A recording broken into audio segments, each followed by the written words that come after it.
ഇത് മറ്റേ ശീലാന്തിയാണോ? ശീലാന്തിയാണോ ഇതോ? പാഞ്ചിയല. പാഞ്ചിയല.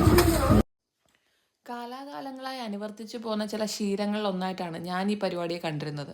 പണ്ട് പലരും പറഞ്ഞു തന്ന അനുഭവങ്ങളിൽ നിന്ന് പേടിപ്പെടുത്തുന്ന ഒരു കലാപരിപാടിയായിരുന്നു എനിക്ക് ഈ വേദുള്ളി.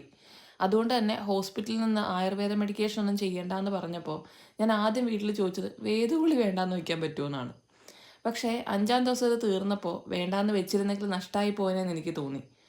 പിണ്ണതൈലം ചൂടാക്കി ഈ കാണുന്ന കിഴിയിൽ പിടിച്ച് ആ ഇളം ചൂടുതൈലം ദേഹത്തോട്ട് പിടിക്കുമ്പോൾ ശരീരത്തിനും മനസ്സിനൊരു പ്രത്യേക റിലാക്സേഷനാണ്. അതിൻ്റെ സുഖം പറഞ്ഞറിയിക്കാനേ പറ്റില്ല. ഓരോ സ്ഥലത്തും ഓരോ രീതിയിലാണ് ഈ പരിപാടി നടത്തുന്നതെന്നാണ് എനിക്ക് തോന്നുന്നത്.